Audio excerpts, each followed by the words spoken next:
నమస్కారం అండి. ఎల్‌కి సుధాకర్ గారు. నమస్కారం అండి. బాగున్నారా? బాగున్నానండి. మిమ్మల్ని ఈ కథ సందర్భంగా, ఈ కథ చదివే సందర్భంగా కలవడం అనేది చాలా సంతోషంగా ఉంది. సార్ మనం ఈ 'పాలు కలిపిన నీళ్లు' అనే కథ గురించి మనం మాట్లాడుకునే ముందు సుధాకర్ గారు శ్రోతల కోసం 2, 3 ప్రశ్నలు ఈ కథ చదివే ముందు మిమ్మల్ని అడగాలనుకుంటున్నాను. అసలు మీరు రచన అనేది ఎప్పుడు స్టార్ట్ చేశారు? మొదటి కథ ఎప్పుడు రాసారు? దాని గురించి కొంచెం చెప్పండి సార్. ఆ! అందరికీ నమస్కారం అండి. శ్రీనివాస్ గారికి ముందుగా శుభాకాంక్షలు. ఈ విధంగా పరిచయం చేసుకోవడం, మరి ఇంకొకసారి కథల పరిచయం ఈ విధంగా జరుగుతున్నందుకు చాలా సంతోషం. ఆహ్, నా కథా నేపథ్యం గురించి మొట్టమొదటి కథ 1991 ఆగస్టు నెల. 'రచన' అని అప్పుడు మ్యాగజైన్ వచ్చేది. 'రచన' సాయి గారు చాలా ఫేమస్ కూడాను. అందులో సాహితీ వైద్యం అని ఒక కాలమ్ నిర్వహించేవారు. అందుట్లో మొట్టమొదటి సాహితీ వైద్యంలో ఆహ్, ఆహ్, నా పోటీకి మొదటి బహుమతి వచ్చింది. అప్పుడు హుహు. నేను 'కలడో లేడో' అని చిన్న కథ. అది రాయడం అది మొట్టమొదటిసారి పబ్లిష్ అయిన కథ. హుహు. ఆహ్, 1991. హుహు. ఓకే. ఓహ్! అది మొదటి కథ. మొదటి కథ. అయితే తర్వాత మీది మీ రచనల గురించి కొద్దిగా చెప్పండి సార్. తర్వాత ఈనాడు ఆదివారంలో 'అభద్రత' అని ఒక కథ వచ్చింది. హుహు. అక్కడి నుంచి ఆ పరంపర కొనసాగింది. హుహుహు. బాగానే కొనసాగిందని అనుకుంటున్నాను. హ్మ్. దాదాపు 16 కథలకి అవార్డులొచ్చాయి. హుహు. మొదటి, ద్వితీయ, తృతీయ కన్సలేషన్. అట్లా హుహు. చూసుకుంటే మొత్తం 16 కథలకి అవార్డులు రావడం. అందులో 3 గోల్డ్ మెడల్స్ కూడా రావడం జరిగింది. హ్మ్. ఆల్రెడీ మీరు ఒక కథ చదివి ఉన్నారు. 'గోడకి అటు ఇటు' అని. అవునండి. అది గోడకట్టు ఇటు. ద్వితీయ బహుమతి చాలా వచ్చిందది. బావుంటది సార్ ఆ కథ మాత్రం. పైగా మీ అవును. కథల్లో ఉన్న గొప్పతనం ఏంటంటే మీరు ఆ కథను ఎంచుకునేది కూడా హ్మ్. సొసైటీలో ప్రస్తుతం ఉన్నది లేదా సొసైటీకి ఏది అవసరమో అనే దాన్ని మీరు బేస్ చేసుకుంటూ చాలా బావుంటుంది. గోడకి అటు అవును. ఇటు అనే కథలో ప్రత్యేకంగా మీరు తీసుకుంది ఈ తోలుబొమ్మలాట వారిని వాళ్ళని తీసుకున్నారండి. అవును. చాలా చాలా అద్భుతంగా ఉంది. మన కళ్యాణ సమావేశంలో మనం దాన్ని మీరిచ్చిన అవును. కథ చదివాను. చాలా చక్కటి చేయడం రెస్పాన్స్. జరిగింది. చాలా అద్భుతంగా ఉంది కథ. అవును. అవును. అమోఘంగా ఉందని చెప్పొచ్చు ఆ పదాన్ని. ఆ! Thank you. Thank you. Thanks sir. Sir ఇప్పుడు ఈ కథ 'పాలు కలిపిన నీళ్లు' అనే కథ ఉంది కదా! దీని నేపథ్యం ఏంటి సార్? ఈ కథా నేపథ్యం కాస్త ప్రత్యేకం. యాక్చువల్‌గా ఈ కథ గురించి గుర్తు చేసుకోవాలి అంటే ఇద్దరు గొప్ప వ్యక్తులను గుర్తు చేసుకోవాలి. హుహు. అందులో మొదట ఆయన ఎవరంటే మా తెలుగు మాస్టర్ శ్రీపాద ఓహ్! విశ్వనాథ శాస్త్రి గారని. హ్మ్. హ్మ్. హ్మ్. 10వ క్లాస్‌లో నా తెలుగు మాస్టర్. హ్మ్. ఆయనేంటంటే కవిత్వాన్ని మాకు పరిచయం చేసింది ఆయనే. హుహు. అంటే మా క్లాస్‌కి మొత్తం. హ్మ్. అంటే పాఠాలు చెప్పడం కాకుండా హ్మ్. కవిత్వాన్ని స్పెషల్‌గా చెప్పేవారనమాట. హ్మ్. ఆ అవధానం అంటే ఏంటో చెప్పింది ఆయనే మాకు. హ్మ్. సో, అంటే ఎక్స్‌ట్రా ప్రతి క్లాస్‌లోనూ ఒక 10 మినిట్స్ కవిత్వానికి సెపరేట్‌గా ఆయన టైం తీసుకునేవారు. నాలో హ్మ్. ఆసక్తి కలిగించేవాళ్ళనమాట. హ్మ్. హ్మ్. హ్మ్. అందులో భాగంగానే ఆయన ఒక పద్యం చెప్పారు. ఈ హ్మ్. సమస్య పూర్ణం గురించి చెప్తూ హ్మ్. ఆయన ఒక పద్యం చెప్పారు. హ్మ్. 'శ్రీకృష్ణదేవరాయలకి' సంబంధించిన ఒక పద్యాన్ని చెప్పి, హ్మ్. అది ఏ విధంగా పూరించారు అనేది ఆయన హ్మ్. అప్పట్లో చెప్పారు. అది అలా మస్తిష్కంలో ఉండిపోయింది. హ్మ్. తర్వాత కాలం గడవటం, తర్వాత ఏమైందంటే ఇంకొక రెండో మహానుభావులు ఎవరంటే అక్కడ అది కట్ చేస్తే రెండో మహానుభావులు గరికపాటి వారు. గరికపాటి గట్టిపడ్డారు. నరసింహారావు గారు ఆముక్త మాయేది గురించి చెప్పేటప్పుడు హ్మ్. కృష్ణదేవరాయల కవిత్వ పటిమ గురించి హ్మ్. ఇంక ఆయన మాట్లాడుతుంటే విని తీరాల్సిందే. మీకు హ్మ్. అందరికి హుహు. పరిచయం అవును. ఉన్న విషయమే అది. చాలా బావుంది. అందుట్లో ఆయన ఒక పద్యం చెప్పారు. హ్మ్. 'ఆముక్తమాల్యదలో' శ్రీకృష్ణదేవరాయలు వర్ణనకు సంబంధించినంత వరకు హ్మ్. ఒక అద్భుతమైన అంటే వారు చెప్పడం ద్వారా ఫ్లేవర్ ఇంకా ఎక్కువ పట్టుకోగలిగిన స్థితి హుహుహు. వచ్చిందన్నమాట. హ్మ్. సో, ఎప్పుడో 10వ క్లాస్‌లో తెలుగు మాస్టర్ చెప్పిన పద్యం, హ్మ్. ఇప్పుడు గరికపాటి వారి దగ్గర విన్న పద్యం, హ్మ్. ఈ నేపథ్యాన్ని పెట్టుకొని హ్మ్. సరిగ్గా ఆ టైంలో ఉద్యమాలు మంచి ఊపు మీద నడుస్తున్నాయి. హ్మ్. ఆంధ్ర సమైక్యాంధ్ర ఉద్యమం, తెలంగాణ ఉద్యమం హ్మ్. ఇవి నడుస్తా ఉన్నాయి. హ్మ్. సో, వీటికి ఈ భావజాలం అంతా ఆ శ్రీకృష్ణదేవరాయల పద్యాలతో హ్మ్. ఎక్కడో లోపల లింక్ అయింది. హ్మ్. సో, దాన్నంతా కథగా చేరిస్తే హ్మ్. పాలు కలిసిన నీళ్ళయిందని. చాలా అది బావుంది. అవార్డు కూడా రావడం ఆహ్, హ్మ్. ఇప్పుడు మీ చేతి దాకా రావడం జరిగింది. హ్మ్. అట్లా ఇప్పుడు మీరు మీరు దానికి హుహుహు. మీరు చదవడం ద్వారా కొత్త పరిమళం అద్దుతారు. Thank you very much sir. అట్లా. Thank you. Thank you very much sir. మనం కథలోకి వెళ్ళిపోదామండి. Sure. Thank you very much.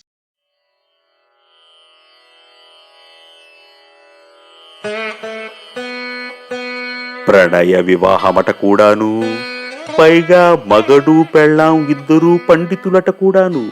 అస్సలు తంట అక్కడే కదయ్యా వచ్చింది. ఏమిటో ఏముంటుంది, పంతాలు పట్టుదలలును. ఎన్నైనా చెప్పు, ఎవరూ ఎవరికీ లోబడకపోవడం కంటే దౌర్భాగ్యం ఏముంటుంది చెప్పు. కలికాలం కాకపోతే అంత సులువుగా చెప్పేకు. ఆ భార్యాభర్తలు అన్యోన్య దంపతులే, ఒకరికొకరు లోపడి ఉండేవాళ్లే. కాకపోతే ఈ ప్రత్యేక కారణం ఉంది చూశావు, అది మహా గొప్పది. అంతకంటే చిత్రమైనదీను. స్వయానా 3 రాయల గండడు వ్యాజ్యం వినటమేమిటి, తానే స్వయంగా తీర్పు చెప్తానడమేమిటి. రాజ్యమంతా వసంతోత్సవ సంరంభాల మధ్య హడావిడిగా ఉన్న సమయంలో ఈ కలకలమేమిటో. ఏమిటేమిటి, రాయలవారే స్వయంగానా? మరైతే రేపు కులుకు వెళ్ళవలసిందే స్మీ. పదండి మరి.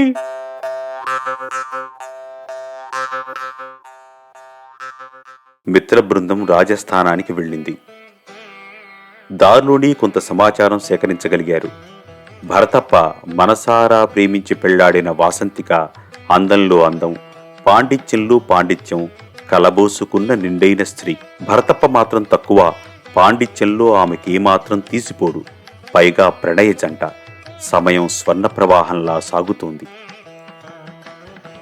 పెళ్ళై 1 ఏడాది కూడా కాలేదు. ఇంతలో ఇద్దరి మధ్య చిన్న గొడవ. తానేమో అచ్చ తెలుగు పండితుడు, ఆమె కన్నడంలో దిట్ట. పుట్టబోయే బిడ్డని తెలుగువాణ్ణి చేయాలా లేక కన్నగుడిగా పెంచాలా అన్న చిలిపి తగాదా ఇద్దరూ న్యాయస్థానాన్ని ఆశ్రయించేదాకా తీసుకువచ్చింది. ఏ విధంగా చూసినా తన తెలుగు భాషే గొప్పదంటాడు భరతప్ప. ససేమిరా అంటుంది వాసంతి. వివాదం ముదిరి నీ భాష ఎంతంటే నీ భాష ఎంత అనేదాకా వచ్చి, ఆపై నువ్వెంతంటే నువ్వెంత అనేదాకా వచ్చింది. ఇరుపక్షాల వాదోపవాదాలు 2 రోజుల పాటు వాడిగా చర్చించబడ్డాయి. ఆ మాటకొస్తే మొత్తం న్యాయస్థానం తెలుగుని సమర్థించేవాళ్లుగా, కన్నడాన్ని సమర్థించేవాళ్లుగా 2గా చీలిపోయిందని చెప్పాలి. తెలుగు భాష గొప్పదని ఒప్పుకోకపోతే విడాకులకైనా సిద్ధమంటాడు భరతప్ప. ఎవరి వాదనలు వింటున్నా సరైనవే అన్నట్టున్నాయి. కుర్రకారుకు హుషారు హెచ్చింది. పెద్దల్లో కొందరికి ఆందోళన పెరిగింది. ఇది ఎటు తిరిగి ఎక్కడ తేలుతోందో అన్న భయం పొడసూపింది. అప్పటిదాకా సుప్రసన్నంగా సంతోషంగా హాయిగా సాగుతున్న రాయలవారి రాజ్య పాలనలో చిన్న కుదుపు. కొందరు విజ్ఞులు తమాషా చూస్తున్నారు. ఏం జరగబోతోందో అన్న ఉత్సుకత అంతటా వ్యాపించింది. ఉన్నట్టుండి రాజ్యంలో భాషా సంబంధమైన సంవాదాలతో జనుల మధ్య బీటలు ఏర్పడుతున్నట్టు ఆస్థానానికి వేగుల సందేశాలందాయి. ఉత్సుకత స్థానే ఉద్రిక్తత చోటు చేసుకోబోతుందన్న కీలక సమయంలో స్వయానా మహారాజులే తీర్పిస్తారనడంతో ఉత్సుకత తారాస్థాయికి చేరింది.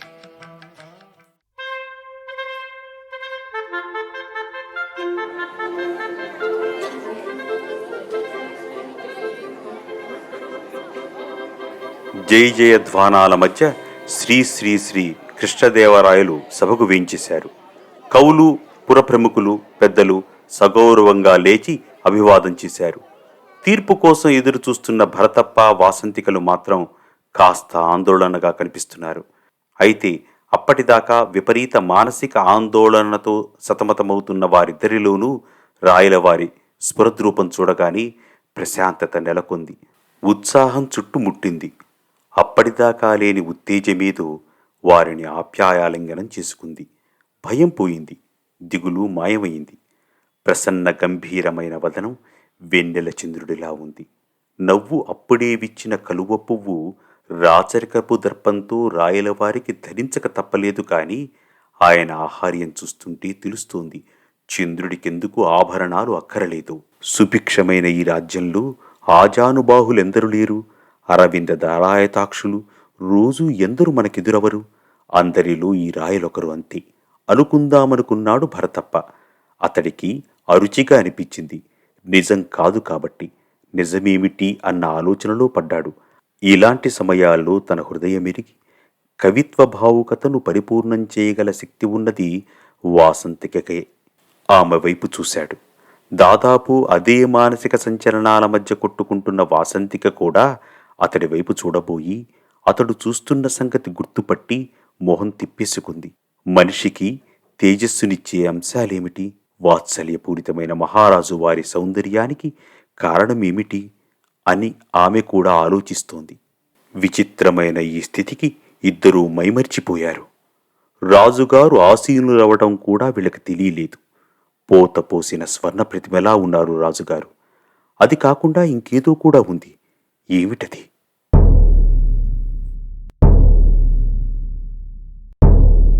సభ ప్రారంభాన్ని సూచిస్తూ నగారా మోగింది.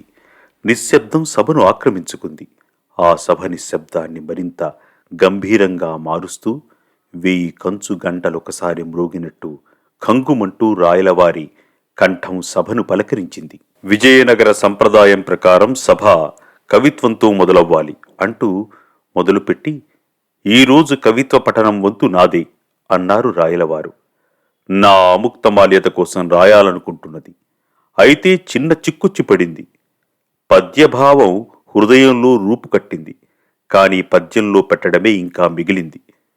పద్యం పూర్తి కాకుండా భావాన్ని మాత్రం సభికులకు పంచడం సమయోచితం కాకపోవచ్చు కానీ ఎందుకో సభాసదులతో ఈ సందర్భంలో పంచుకోవాలని ఆశ ఉంది.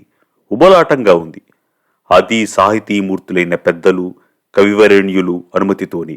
గుప్పెడంత మీసాల మాట నుండి కుంభనగా నవ్వుతున్నట్టున్న వదనంతో సభనుద్దేశించి పలికారు రాయలవారు. రాయల సభలో కవిత్వం ప్రత్యేకంగా పద్యంగా అల్లబడుతుందా ఏమిటి?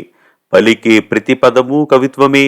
అది ప్రభువుల వారి నోటి వెంట మహాప్రసాదం అన్నాడు తెనాలి రామకృష్ణ కవి. రాయలవారు వివరించడం మొదలుపెట్టారు. సభికులు ఉత్సాహంగా వింటున్నారు. భరతప్ప, వాసంతి ఒళ్లంతా చెవులు చేసుకుని ఉన్నారు. అష్టదిగ్గజాలు హాయిగా ఆలకిస్తున్నారు. అపురూపంగా ప్రేమగా అప్పాజీ అవలోకిస్తున్నారు. అది శిశిరం. అంతటా ఆకురాలు కాలం. విశాలమైన ఆకుపచ్చ మైదానంలో గోవుల మందలు హాయిగా పచ్చిక మేస్తున్నాయి. మైదానంలో క్రిందుగా పల్లపు ప్రదేశంలో ఒక సెలయేరుంది. స్వచ్ఛమైన ఆ నీటి ప్రవాహంలో రాజహంసలు విహరిస్తున్నాయి. దూరంగా పచ్చిక మేస్తున్న గోవుల క్రీగంట చూపుల్లోంచి ఈ హంసలు దూడలల్లే కనిపించాయి. ఒక్కసారిగా మాతృవాత్సల్యంతో గోవుల పొదుగులు పాలు దేవుకొచ్చాయి. అలా పొదుగుల నుండి ధారలు కడుతున్న పాలు సెలయేటిలో కలిసిపోయాయి. పాలలో నీళ్లు కలవవచ్చు, కానీ నీళ్లల్లో పాలు కలవకూడదు. విషంతో సమానమని తెలిసిన రాజహంసలు తమ క్షీర నీర న్యాయ వివేచనతో ఆ సెలయేటిలో పాలలోని నీళ్లని వేరు చేసుకుంటూ సాగిపోతున్నాయి అంటూ ఆగారు. వహ్వా! సభికులంతా ఆస్వాదించడం తెలిసిన మనసుతో వినమ్రంగా రాయలవారికి నమస్కరించారు. అందరి వదనాల నిండా వర్ణించ చెప్పలేని నిర్మలమైన ఆనందం. అష్టదిగ్గజాల మస్తిష్కాలలో ఆ అరుదైన దృశ్యం రూపుకట్టుకుంది. భరతప్ప, వాసంతిక తమని తాము మరిచిపోయి చాలాసేపయింది. తామెందుకొచ్చామో వాళ్ళకి గుర్తులేదేమోనన్నంతగా మైమర్చిపోయారు. వాసంతిక భరతప్ప వైపు చూసింది. ఆమె పెదాల చివర పూసిన నవ్వు పువ్వు రేకులు రేకులుగా విచ్చుకుంటుండగా భరతప్ప తన సహచరి చర్యకు ప్రతిచర్యగా చిరునవ్వు నవ్వాడు. ఆ మహాసభలో వారిరువురి మధ్య నవ్వు చర్విత చరణమయ్యింది. అప్పటిదాకా కవిత్వ పారవస్యంతో మృదుల మనోహరంగా పలికిన రాయలవారి కంఠస్వరం ఇప్పుడు కఠిన గాంభీర్యాన్ని సంతరించుకుంది. ఇక వివాదాల జంట గురించిన విషయం చూద్దాం అన్నారు రాయలవారు దర్పంగా. సభ సైతం నిండు గాంభీర్యాన్ని ఆభరణంగా ధరించుకుంది. 2 అడుగులు ముందుకు వేశారు భరతప్ప, వాసంతిక కలిసి. ఇరువురి మాటలు తనే చెప్పసాగాడు భరతప్ప. మహాప్రభువులు మన్నించాలి. సరస్వతీ కటాక్ష వీక్షణాలు ఈ సభని సతతం సంచరించడం లోకానికి విదితమే. ఇప్పుడు మాకిద్దరికీ ప్రత్యక్షానుభవం. ధన్యులం. యాదృచ్ఛికంగా తమ నోటి వెంట వచ్చిన భావుకవిత్వ పంక్తులు మా మనసుల్ని తేటపరిచాయి. ఇండుపకాయ అరగదీసి కాల్వ నీళ్లకు మళ్ళీ పరిశుద్ధమయ్యాయి. ఆ క్షణమే మా మధ్య పొరపచ్చాలు మాయమైపోయాయి. మా మధ్య ఇక వివాదాలకు తావులేదు. మేమిద్దరం జీవిత పర్యంతం సహచరులమే. విలువైన ప్రభుత్వ సమయాన్ని వృధా చేసినట్లయితే మనసారా తమ పితృవాత్సల్యంతో క్షమించమనవి అంటూ ఒకటిగా మారిన 2 భాషల ప్రవీణులు 3 రాయల గండడి ముందు వినమ్రంగా మోకరిల్లారు. భరతప్ప, మనుగడలో భాష ముఖ్యమైంది. భాష కంటే భావం ఇంకా ముఖ్యమైంది. భాష కంటే భావం కంటే జీవితం అత్యంత ముఖ్యమైంది, మర్చిపోకు అన్నారు రాయలవారు. అంతా ఆశీర్వదిస్తుండగా సభ నుంచి ప్రపంచంలోకి, జీవితంలోకి ప్రయాణం మొదలుపెట్టారు. చిన్న కవిత్వం ఇంత సామరస్యాన్ని సాధించటంలో సంతృప్తితో రాయలు ఎప్పటిలానే చిరునవ్వారు. అయినా వారి వదనంలో ఏదో వ్యాకులత, ఇబ్బంది. అది కనిపెట్టగలిగినవాడు తండ్రిలాంటి అప్పాజీ ఒక్కడే కదా. కనిపెట్టాడు. అర్ధాంతరంగా సభ వాయిదా వేయించాడు.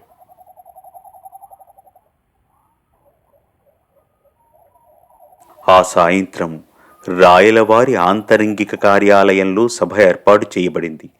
కేవలం అష్టదిగ్గజాలు, అప్పాజీ మాత్రమే ఆహ్వానించబడ్డారు. అంతా సమావేశమయ్యారు. అప్పాజీ, రాయలవారు ఇంకా రావలసి ఉంది. వాతావరణం భారంగా ఉంది. తేలికపరిచే బాధ్యత ఎప్పటిలాగే తెనాలి రామకృష్ణుడు భుజాన వేసుకున్నాడు.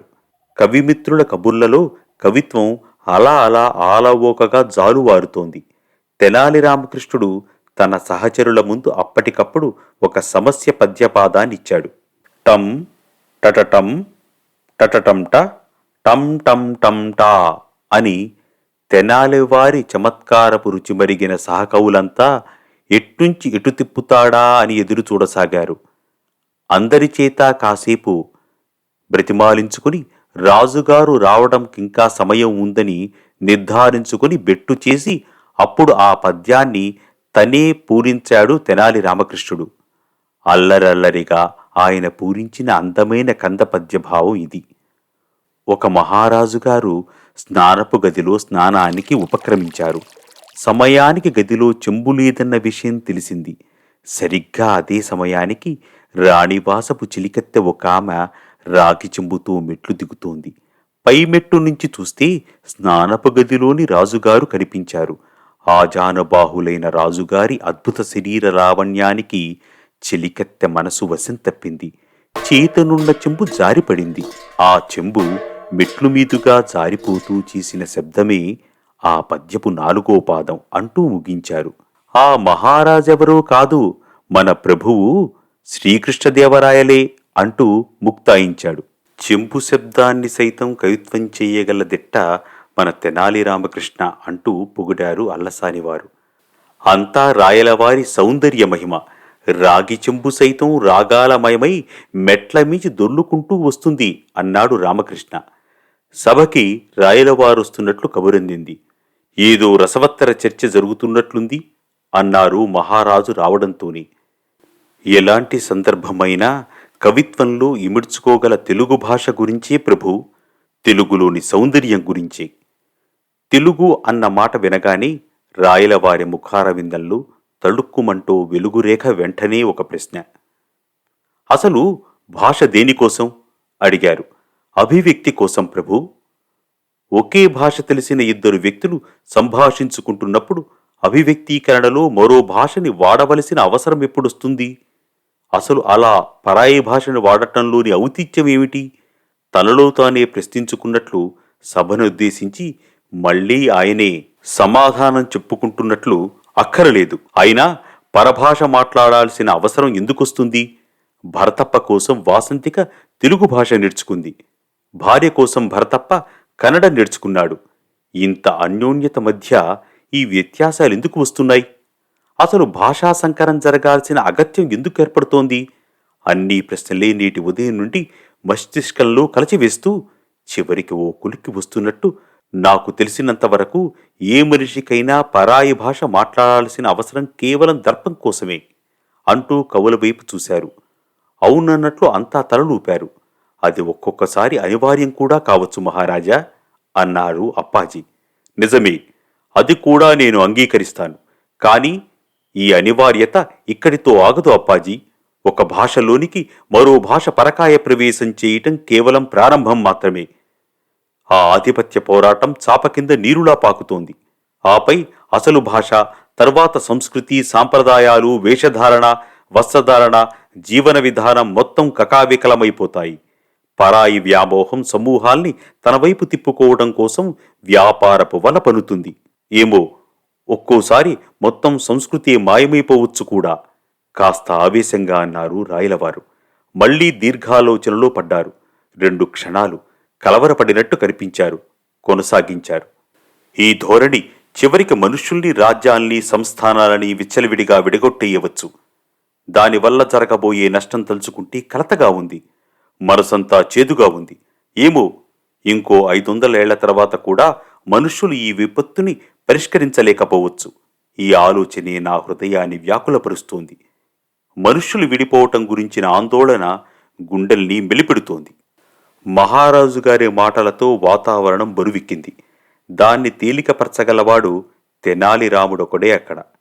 ఆ దిశగానే ఏదైనా ఉదయం జరిగిన సంఘటన వల్ల ఓ మహోపకారం జరగబోతోంది ప్రభు. ఏమిటన్నట్టు మహారాజుతో సహా అంతా ఆశ్చర్యంగా చూశారు.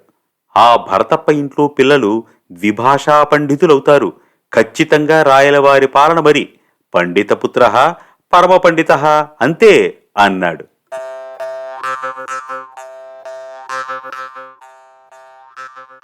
రాజ్యమంతా భరతప్ప వాసంతికల విషయమై సర్వత్రా చర్చనీయాంశమైంది.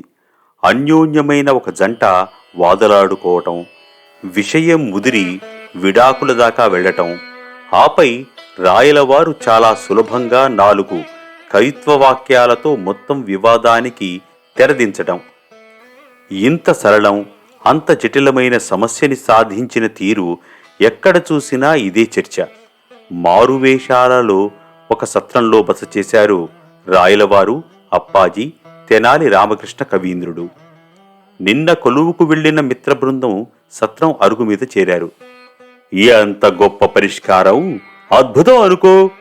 ఇంతకీ ఆయన చెప్పిన ఆ యాదృచ్ఛిక కవిత్వానికి అర్థమేమిటో చెప్తా విను. ఎల్లలెరుగని విశాలమైన ఆకుపచ్చ మైదానం రాయలవారి సామ్రాజ్యం. పాలు కన్నడ భాషకు ప్రతీక, నీళ్లు తెలుగు భాష. స్వచ్ఛమైన మహాప్రవాహంలో పాలు కలవడం అంటే అది భాషా సంకరం. అది అనివార్యమైన చోట పాలని నీళ్ళని వేరు చేయగల హంసలాంటి హృదయంతో ఉండగలిగితే మనుగడ ఎంతో ఆహ్లాదంగా సాగుతుందని కవి హృదయం. అయితే కవిత్వ పఠనం యాదృచ్ఛికం కాదన్న మాట. కావాలనే ప్రభువులు.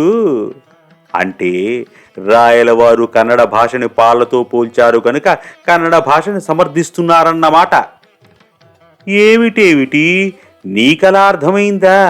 పాలు ప్రశస్తమైనవి సరే, కానీ నీళ్లు జీవం కదా. ఈ విషయాన్ని మర్చిపోకూడదు నువ్వు. అలాగని రాయలవారు తిరుగునే ఆకాశానికెత్తారనుకోకరలేదు. కాబట్టే కన్నడాన్ని తక్కువ చేయలేదు. ఆయన మనోవేదనంతా పాల గురించి, నీళ్ల గురించి కాదు, హంసల గురించి. ఆ సమన్వయం మనం సాధించగలమో లేదోనన్న ఆందోళన. ఇదే విషయం అటు తిప్పి కన్నడ గురించి ఆలోచించు. అందులోని లోతు అప్పుడు తెలుస్తుంది. ఈ విశ్లేషణకి సత్రం చుట్టూ చేరిన శ్రోతలు అచ్చెరువొందుతున్నారు. ఆ జనంలో ఒకరుగా కలిసిపోయిన రాయల బృందంతో సహా. అయితే ఒక విషయం, బహుభాషా కోవిదులైన శ్రీకృష్ణదేవరాయల వారు తరచి చూసి తేల్చిన సంగతి మాత్రం ఏమిటంటే తెలుగే అన్నిటికన్నా గొప్ప భాష అని. కొత్త విషయాన్ని తెలియజేస్తున్నట్టు చెప్పాడో యువకుడు. మరే తెలుగు భాష గురించి గొప్ప పద్యం కూడా చెప్పాడు మహారాజు. గుర్తు రావట్లేదు గాని అంటూ గుర్తు తెచ్చుకోవడానికి ప్రయత్నించాడు మరో యువకుడు. నేను చెప్తాను అంటూ లేచి నిలబడి ఓ 15 ఏళ్ల కుర్రాడు రాగయుక్తంగా ఆ పద్యాన్ని పాడటం మొదలుపెట్టాడు. తెలుగదేలయన్న దేశంబు తెలుగేను, తెలుగు వల్లభుండ తెలుగకండ, ఎల్ల నృపుల గొలువ నెరుగవే బాసాడి, దేశ భాషలందు తెలుగు లెస్స, దేశ భాషలందు తెలుగు లెస్స. రాయలవారి హృదయం పులకరించింది. తెనాలి రామకృష్ణుని మది కలవరించింది. అప్పాజీకి ఆహ్లాదంగా అనిపించింది. ఒక మహాసంగ్రామాన్ని గెలిచినప్పటి ఆనందం కంటే ఎక్కువ సంతోషాన్ని, గర్వాన్ని రాయలవారి వదనం ప్రతిఫలించింది. ఆ సంతోష సందర్భంలో అక్కడ సభ్యులందరికీ అజరామరమైన ఆ పద్యాన్ని రచించిన రాయలవారు మీ మధ్యే ఉన్నాడని చెప్పేద్దామనుకున్నాడు రామకృష్ణ కవి. మనం ఉన్నామా లేదా అన్నది కాదు విషయం, మన కవిత్వం ప్రజల నాల్కల మీద, మనస్సుల్లోనూ చిరకాలం వెలుగొందుతుందా లేదా అన్నదే ముఖ్యం. తద్వారా సంస్కృతిని, సంప్రదాయాలని, అనుబంధాలని తరం నుంచి తరం మోసుకుపోగలగాలి. అది పరమార్థం అని చెప్పే రాయలవారి మాటలు గుర్తొచ్చి తన ఆలోచన విరమించుకున్నాడు. దూరంగా మరో ఊరిలో మళ్లీ ఒకటైన వాసంతిక, భరతప్పలు కూడా ఈ విషయాన్ని చర్చించుకున్నారు. రాయలవారిది నిజంగా బంగారు విగ్రహమే, అంతకు మించిన ఆకర్షణ ఏమిటో తెలియటం లేదు అంటున్నాడు భరతప్ప. ఆ బంగారు విగ్రహానికి అబ్బిన కవిత్వ పరిమళం అంటూ శృతి కలిపింది వాసంతిక. ఇద్దరం కలిసి చర్చించుకున్నాక గాని రహస్యం వీడలేదు. చిత్రం కదూ అన్నాడు భరతప్ప. మన రాజ్యంలో ఇప్పుడు 2 చందమామలు, నింగిలో ఒకటి, రాయలవారి వదనంలో ఒకటి అంది వాసంతిక. కాదు కాదు 3, ఒకటి నింగిలో, ఒకటి రాజాస్థానంలో, మరొకటి నా గుండెల్లో అంటూ ఆప్యాయంగా కౌగిలించుకున్నాడు భరతప్ప. చంద్రుడు నవ్వాడు. విజయనగర సామ్రాజ్యంలో వసంతోత్సవానికి వేళవుతోంది.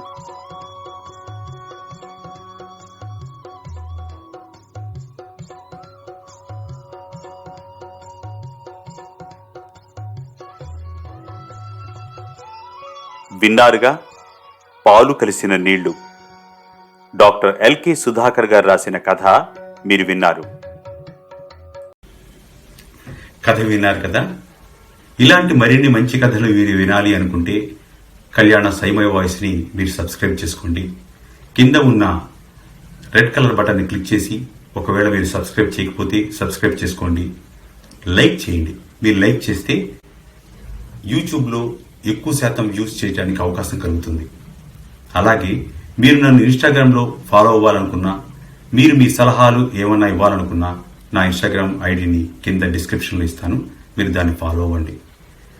ఇది కాక పాడ్కాస్ట్ రూపంలో కూడా మనం ఈ కథలను అందించడం జరుగుతుంది. మీరు వాటిని డౌన్లోడ్ చేసుకోవాలంటే కింద లింక్ ఇస్తాను డిస్క్రిప్షన్లో, దాన్ని మీరు ఫాలో అవ్వండి. మీరు ఆదరిస్తారని తలుస్తూ మరో మంచి కథతో మీ ముందుంటాను. నమస్కారం.